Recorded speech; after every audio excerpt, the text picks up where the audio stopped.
Good morning. Welcome to the Java Cafe, Java fam. I don't know what's going on this morning. Good morning, everybody. Today is Wednesday, December 18th, 2024. You are in the Java Cafe this morning. I know many of you tuned in looking for our mayor. I just got a note. She's running a few minutes late. I am a little happy because she's not going to be on the road. So she's going to be stable at the hall. So she'll be with us in a few moments. I'm going to do this with her, but I also would be remiss if I did not begin today's episode with acknowledging a great man from this community, a man who in my early days of community, when I would see him in community, he would pull me aside. To be very honest, I got pulled aside a lot more when I went in the mayor's office, but Minister Don Muhammad, who is the leader, is the leader at Muhammad's Mosque, I believe 11 in Grove Hall, transition. He is now an ancestor. And so I want to acknowledge that. I want to be sensitive to those of you that are hearing this right now via, social media and this broadcast. But I would be remiss if I did not begin today's broadcast with acknowledging him.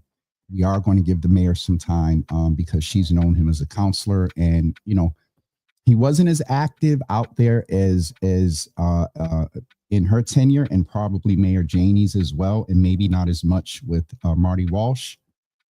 But before my time with Mayor Menino, Minister Don called. So homage, salute, respect, prayers for the family and the community that is impacted by his dedication to this community for decades. I've had the opportunity to communicate with Minister Randy. At some point, I availed the platform to him. At some point, we'll hear from him, but I just wanted to acknowledge Minister Don and just name that this morning. We're going to go into the Java Cafe and see who is in. Mayor Wu, again, for those of you that are here, and especially the folks on Twitter, those of you that are here, let's go in and say hello. Shout out to everybody. Did I see Counselor Ruth C. Lugienne over on Instagram? Good morning. I need to get her scheduled. Good morning, Rich. Good to see you. I agree. He was a great community leader and leaves legacy among many of us. He did not play when it came to advocating for our community. So let's go in the Java Cafe and say hello and see who's in. As I said, Mayor Wu will be with us very shortly. Donna Williams, what's up, Janky? Good morning to you. Good to see you in the room. Pastor Marion, good morning to you. Pastor Marion, happy belated birthday. I seen something on social media, I think yesterday. Happy belated birthday to you. You all wish Pastor Marion a happy birthday. Miss Teresa, what you doing over here? Multitasking. You all keep the Minus Jenkins and Miss Teresa in prayer. Just keep them in prayer this morning. I'll leave that there. Good morning to Mama Java. Good to see you in the room. Good morning to my forever manager, DJ Newt, in the building. Newt, we shouted you out yesterday via that video. Hi, we're at City Winery.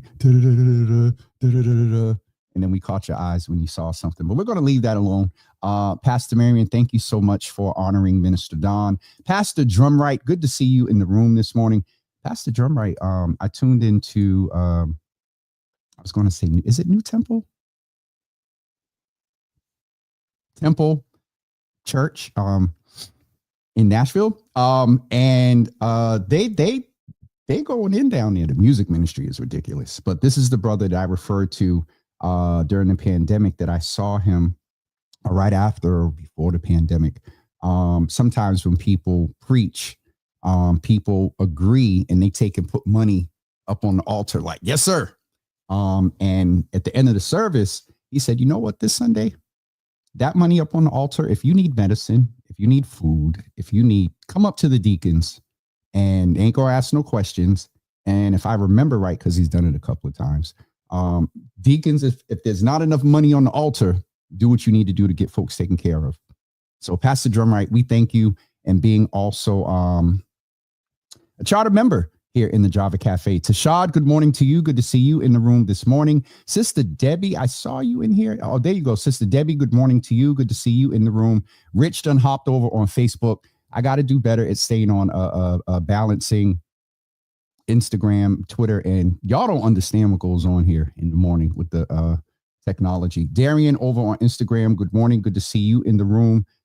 Congratulations to that brother. It was a public meeting, so it's public.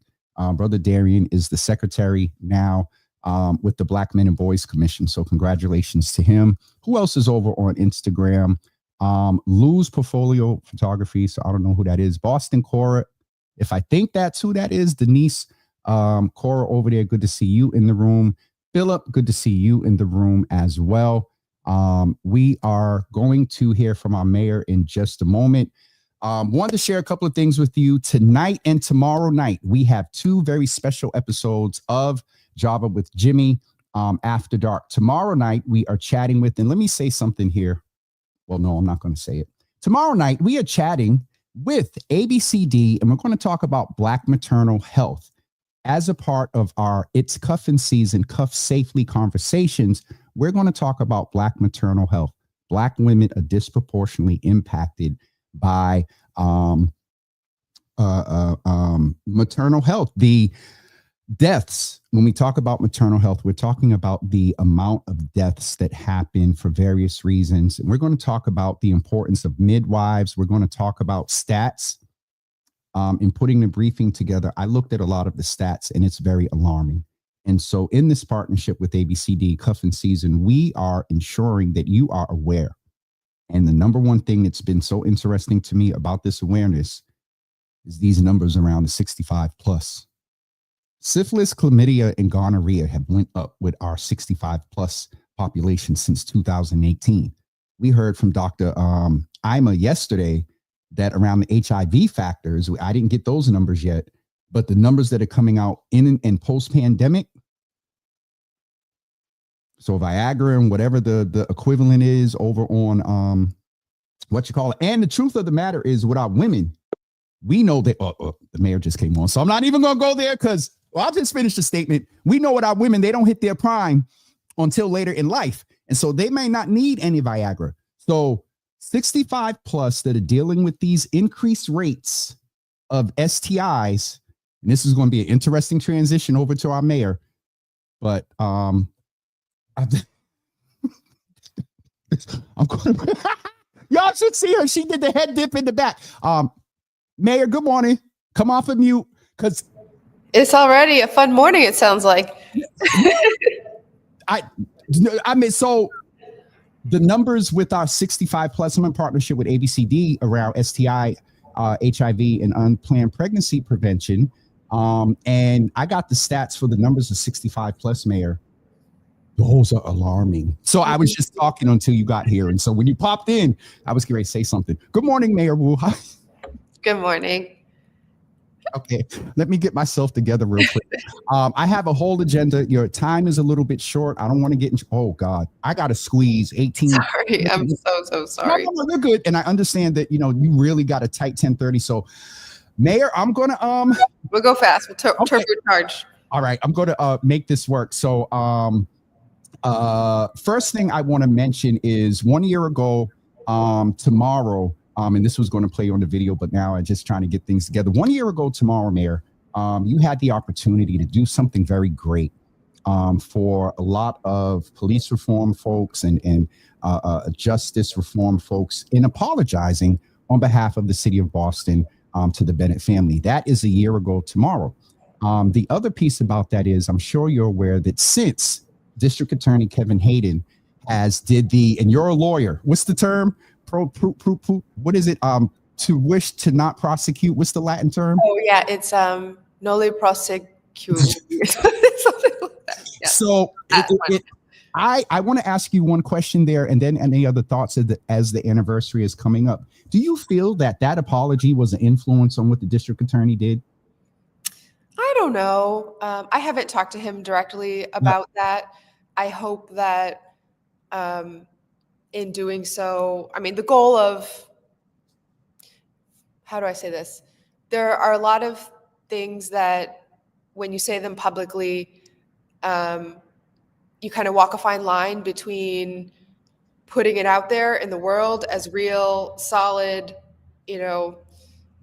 something that you can't take back and that feels official. Yep. But then it's also, it can come across as, are you doing it for politics? Are you doing it for some performative purpose? And so I think for me, it was really important to, one, have time to connect with the families privately in the midst of all of the public pieces of that too, both before and afterwards. And it was, I had the chance, Mr. Bennett himself couldn't make it to the actual event in City Hall, but had the chance to go visit him as well and make sure that we had connected. And to know, from the family as a constellation, all the various ways that this had really impacted them, right? Year after year after year, even when the headlines faded away, they were still bearing this. And even not just that one generation, but the next generation and the next generation after that. And so I think from the city's perspective, our goal, in myself and Commissioner Cox, was to publicly be righting a wrong and addressing that harm had happened. But, to actually have impact, that is a much more direct, personal, and in some ways private continued conversation. Okay. Yes, ma'am. Okay. Mayor, one person, and it's an interesting transition, and and for folks that are just tuning in, I am doing a speed round with our mayor because she really has to go at 10:30. I already told Michael it would be 10:32 in 30 seconds. One person in the city, Mayor, that fought for and was very active during the time of the Bennett family was Minister Dawn. Yeah. I'm sure you're aware, and I did it in the beginning. I just had to, and that was the first thing on the agenda when you came in. And so I do want to allow you just a few seconds to honor. You knew him as a city councilor, and then, maybe not as active as mayor, but I'm sure at some point you got at least one phone call from him in the last couple of years. So, Mayor, your time to honor Minister Dawn. Yeah. I mean, I just want to give my condolences and thoughts and love to all his family and loved ones, but really to the entire city, because his impact, I mean, I heard about his transition, it was almost at once from multiple people, because he was that deeply revered and held up as someone who had been there for the community. So, you know, it's really hard when you feel like the generational sort of icons are no longer on this earth, but I know his impact will live on, and that so many people continue to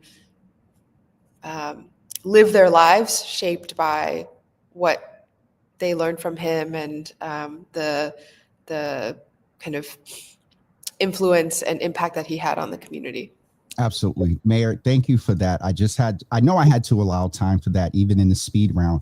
Mayor, I want to ask you, and we didn't start off here, and I usually do, but if I'm sensitive to you being a little bit late, you'll be sensitive to what we usually do. I have to ask you, and it's even more interesting because you're less than a month due.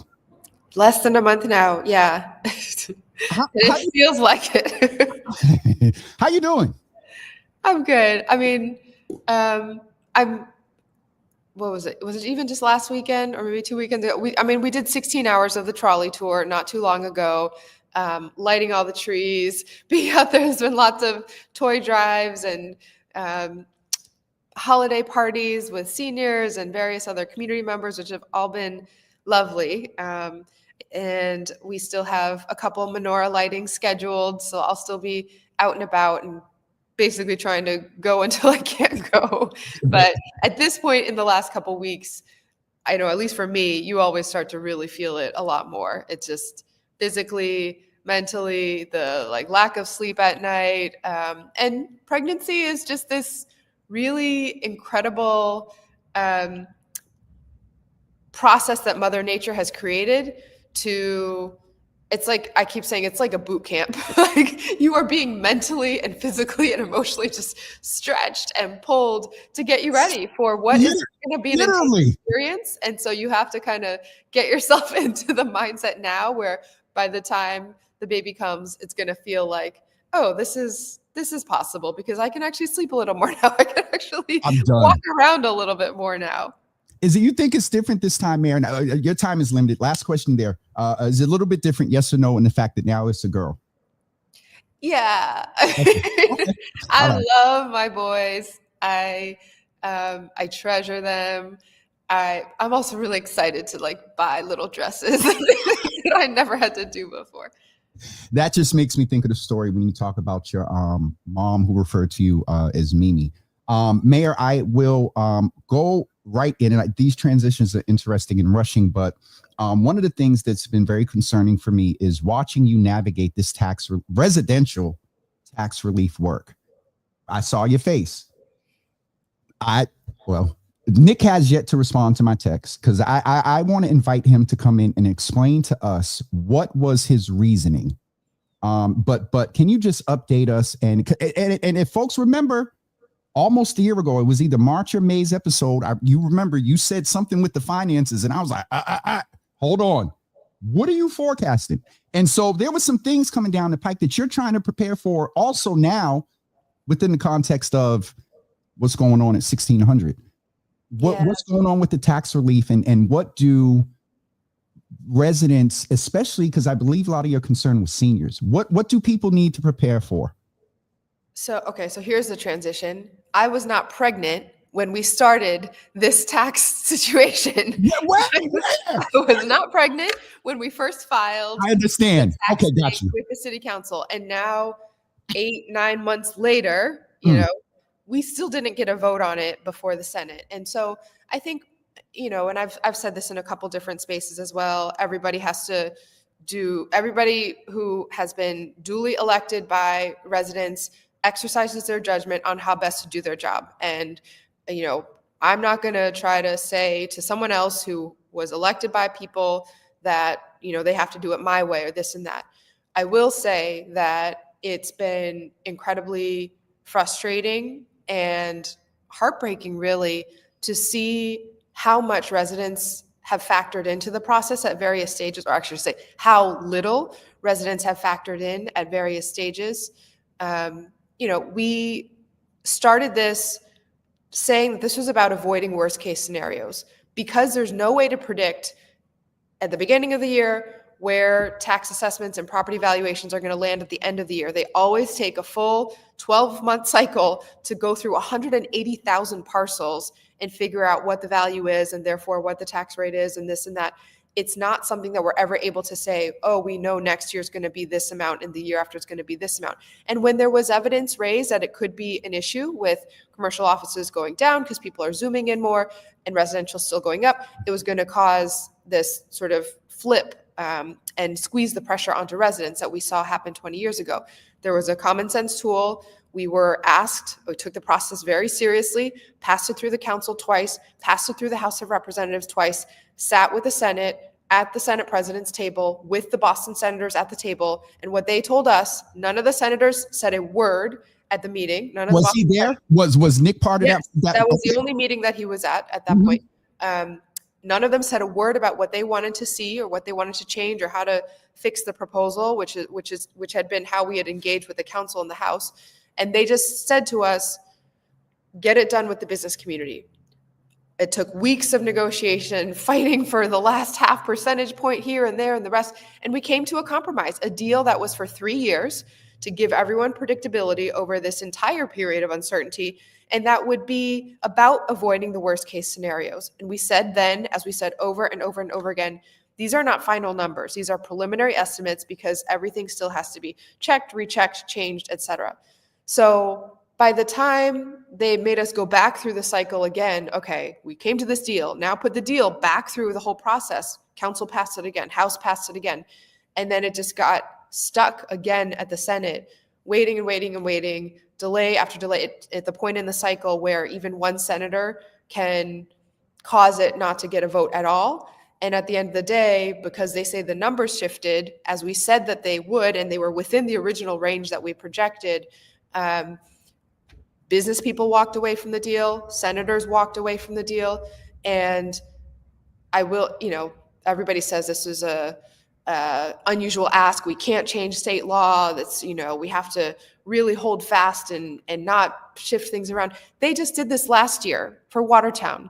The same exact home rule shift of residential onto commercial was passed in 2023. And that's why in 2024, Watertown residents' taxes went down. And here they are saying that Boston is paying too much and for us to pay 10.5% of an annual increase, which will come across as a 21% average increase on the next bill, that is somehow fine for Boston because we're Boston. It was really painful to see that coming from our own delegation. Mayor, may I ask you, I seen some of the updates online, and I think it's who is the young man from the tax, there's the Massachusetts tax, Can you have somebody connect me with him? Because I know you're going to be doing things in the next month or so, just so we can get a real update, because for those type of folks to sign off on this, it says a lot. And so I just, and also, Mayor, in the context of what's going to need to be managed per January, post January 21st and the tax laws are going to change at the end of the year, which I believe has an influence on what you do here. Mayor, we got a lot to pull, and this is a very interesting subject. So we're going to transition and pull another interesting one here. Updates on White Stadium, ma'am. Where should we start? There's been, this is another, I don't know, again, this actually is a really good transition because it feels like one has spilled into the other, where, what makes me most angry about the tax situation is that at the end of it, the folks who had not said anything prior to that for 8 months, all of a sudden are calling our hardworking assessing and finance staff liars, that they were somehow changing the numbers, hiding the numbers, which couldn't be farther from the truth. And I will stand by the team any day, any hour, that we went above and beyond to share what was available at the moment in an effort to try to be as transparent as possible. And so some people are trying to draw this connection now to say, well, White Stadium, is a place where they must also be hiding the ball, et cetera. And I went on a different radio show and was asked about how the costs were happening. And then suddenly people are saying there's a blank check. There's no such thing as a blank check when it comes to city capital projects. And so it might be helpful I know we don't have too much time, but to get a little bit into the capital process and why something would start with a $50 million estimate and then land at this stage at a $91 million number, and where ultimately the project will finish. So can we acknowledge that to some that on the surface layman's terms, that sounds like it almost doubled? That was a thought I just had. And it's similar to what you said about the taxes. You don't know in predictions, but that was a thought, and I know somebody else. Absolutely. And it's on us, whenever there's confusion like that, it's on the city and it's our responsibility to share the information to make sure people understand versus it getting twisted. So here's some things to know. One, White Stadium is not just a stadium. It's where the BPS athletics offices are. It's ideally where we have a student athletic hub. And right now it's pretty rundown. We've gone over all this, so I'm not going to go into all the ways that since 1949, it basically hasn't had any investment, and there have been proposal after proposal that have gone nowhere to fix it up. We have a partner now in the women's professional soccer team who will pay for more than half of the construction costs, well over half of the construction costs, who will then, after that, on an annual basis, pay millions of dollars for maintenance and operations costs, contribute to community benefits for the surrounding community and for the park itself, and also in the process, make sure that the dollars that are being spent on the projects are going directly into our communities with MWBE contracting and subject to the city's same goals around wealth building. Mayor, may I just interject there that is one of the, in my role on the Black Men and Boys Commission, these meetings are public and whatnot. So that is one of the major concerns around the supplier diversity piece. When you talk about, the certified piece. But Mayor, at some point, similar to what we can do with the mass tax person, maybe not the NW, but either who you see in a Dion or someone that can maybe come with community and do a deeper dive. They may not have, because your brain just does all the stuff and remembers everything. But I think it's appropriate to do this deeper dive because you did take accountability and say generally that it was on the city to make sure folks are informed, updated every step of the way. And I'd be willing to have somebody come and do a deeper dive into that because it's the holidays, and I want to give you an opportunity, Mayor. Can I say just like two more things on this? So go ahead. And then absolutely, I think it would make a lot of sense for someone to come on and have, dedicated time for that. So just two things I want to clarify about the role of the soccer team. One is that the city and the school district still are owning the stadium and have full control over scheduling. So they are a tenant of the city. It's not like we're handing it over, paying for a cost, and then they're going to decide how and when it's used and community could get shut out. It's actually the opposite of that, where the city, in a very unusual arrangement for projects like this, is keeping full control and ownership. That means that the soccer team will use the facilities for less than 10% of all of the hours.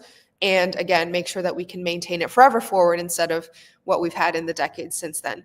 The numbers of the $50 million initial estimate and then the 91 estimate at this point, that has come, it's part of the standard process where you put a placeholder amount in the budget, then you go through design with community meetings and conversations, the design gets shifted, then there's a projected budget, and then it usually changes again when there's a final, you bid out the contract and see what you're going to have to actually cost, what it will cost for people to actually do the work. Yep. And so the design part was 50 plus public meetings, 900 plus public comments, and it changed a lot. So the 50 estimate was really just about what would it cost to have a big boxy sort of redo of the grandstands and redo of the track and field and some spaces for student athletes within that. We heard from the community, one, they didn't want a big boxy structure because this is historic Franklin Park. We cannot have anything that doesn't fit appropriately, and certainly not anything that's sort of ugly and blocks views and would ruin the Elma Lewis Playhouse, sight lines over. So that was really important. So we had to not only change the kind of shape of the building in order to better match the park, and brought in a lot of experts and community members for that, but we also added a whole extra category of cost into that, which was landscaping in the area around that. So there would be pathways that had actually been mapped out in the Franklin Park Action Plan outside the stadium to make for better access, opening up green space. So there's all sorts of additional things that weren't included in the 50 that are now in this updated estimate. And, construction costs are going up. That's definitely been a piece of it. But most of this was driven by changes to the design that happened over the course of those meetings that will, again, be sort of ultimately finalized at the point where we're bidding out the contracts. We are not paying for the soccer team's costs. We're not responsible for the cost, for any cost overruns on the things that they are building, which will include the soccer team's locker rooms, upgrading the scoreboard and lighting to be professional grade in the stadium, adding public restrooms, adding a concession area that will also be park space when it's not in use. Michael and Jessica's going to get me. Okay. Anyway, all will be public when the lease is done, and so everyone can look through all the details there. But there have been some comparisons that I think have been quite off, and we've been really careful about trying to make sure that the city is in control and that we pay for the things that students and the community will use, and we're not responsible for what the soccer team would use. Okay.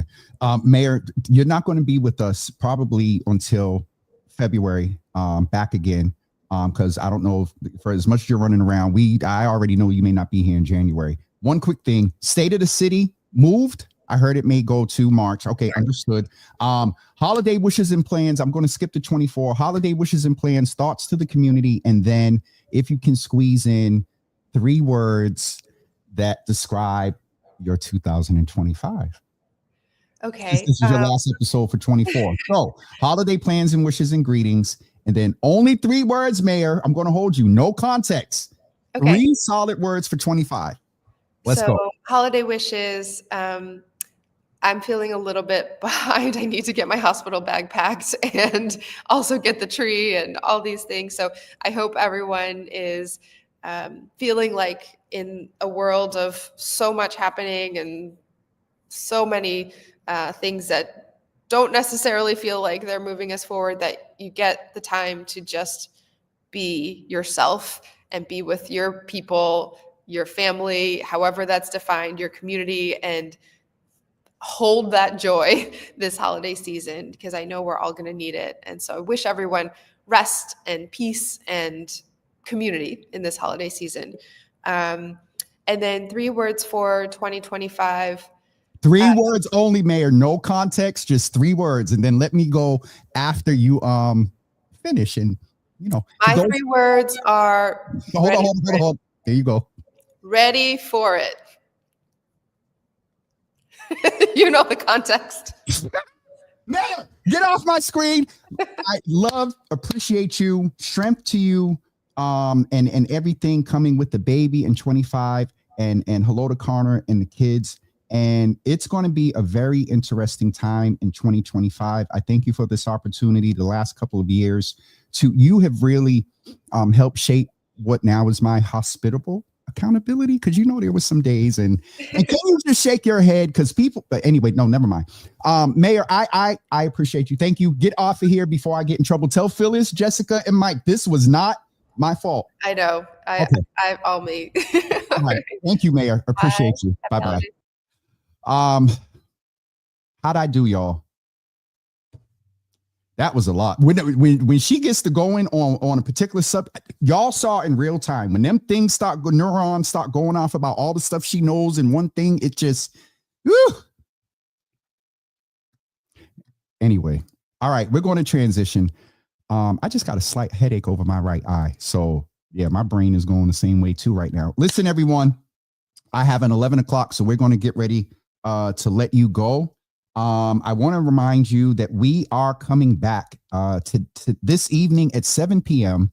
with ABCD in partnership for I believe this is our second or third conversation after dark with ABCD. And we're going to talk about Black maternal health, a lot of the disproportionate impact and deaths that happen among Black women. We're going to talk about midwives and resources that are available. That is taking place this evening at 7 p.m. So join us in the Java Cafe again this evening.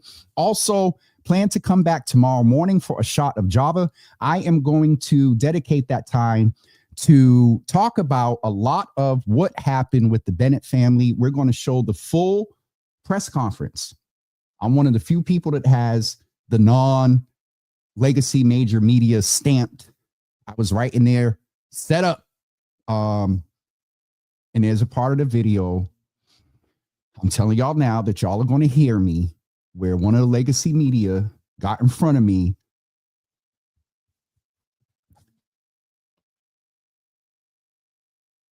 How my foot was propped up on a chair.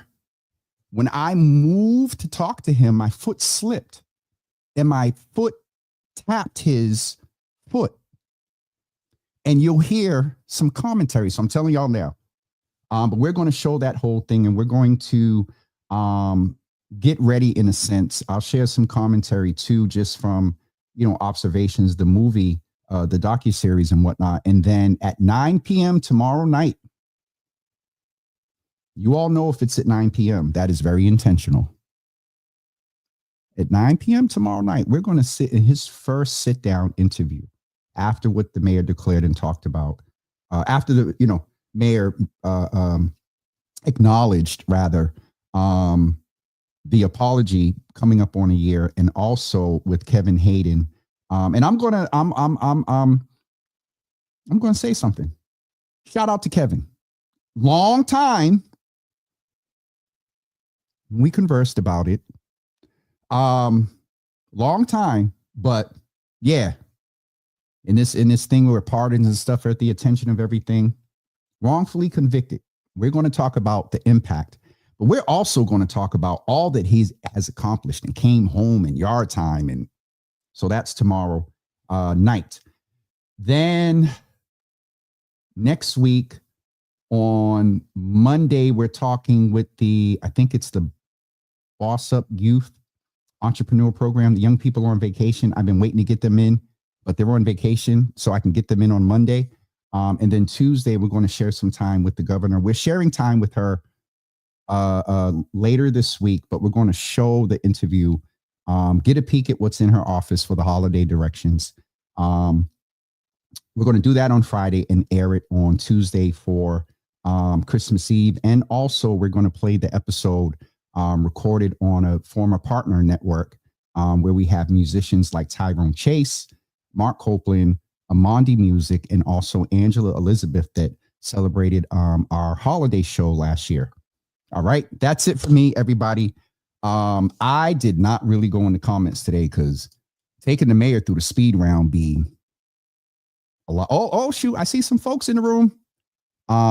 Ready for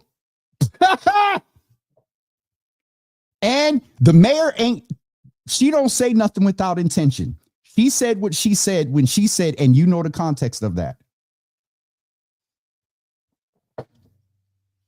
I can go on for a couple more minutes. I got to do the agenda for the 11th. But all right, Monica, good morning. Good to see you in the room. Aaron, good morning.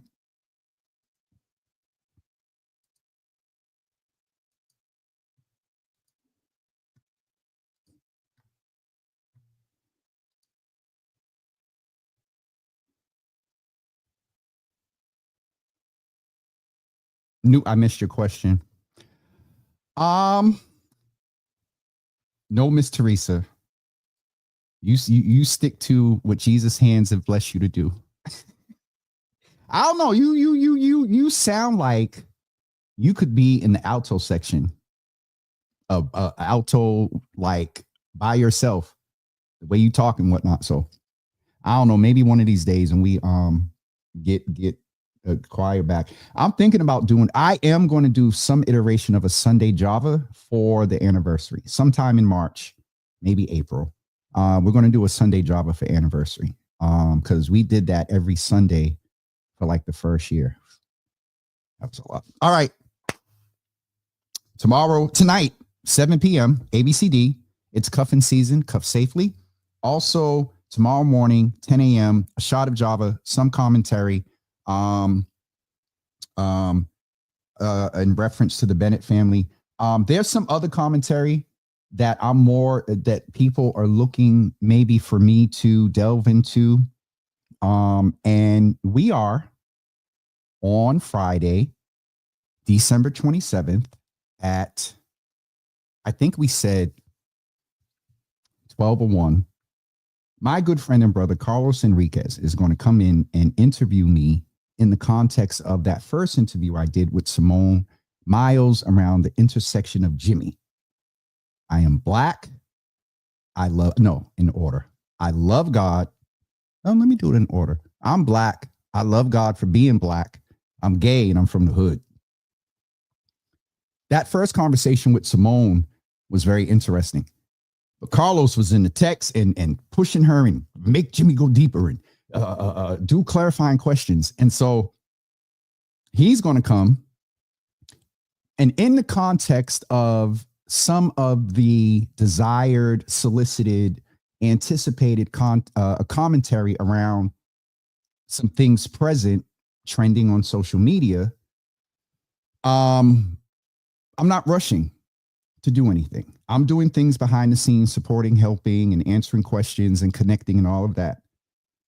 But if you want to hear some commentary about that and a lot of what I observed, the reasons why, my sensitivity to a population that still in 2024 cannot be their authentic selves, and the mental health impact of that. I've had more straight men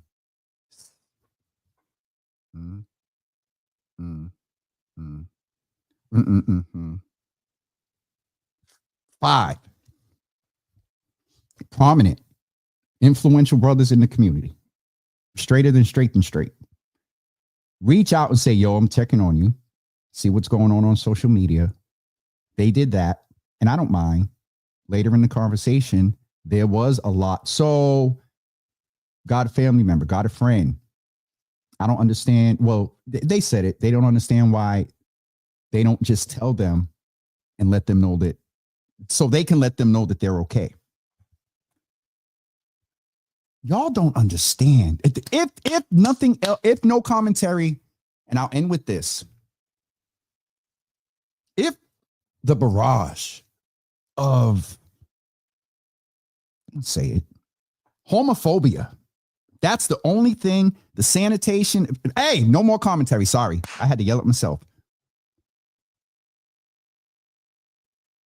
There is a process of dealing with that a population of a term that a friend of mine uses. What is it that they say? Same gender loving people, women, it's different. Still deal with some issues.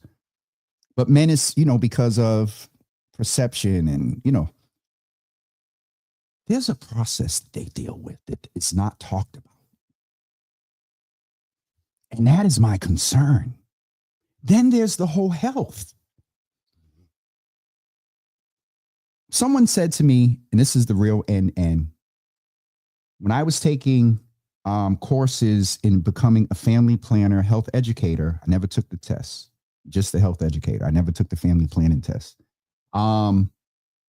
We were talking about the DL factor was sort of new, the term.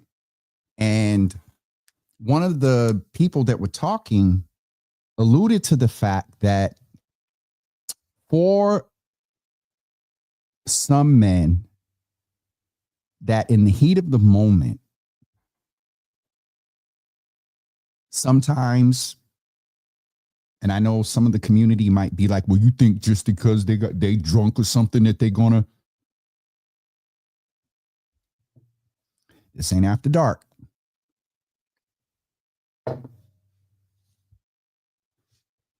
Anyway, they said that sometimes the thought process requiring you to remember and strap up and use protection aren't necessarily in the purview.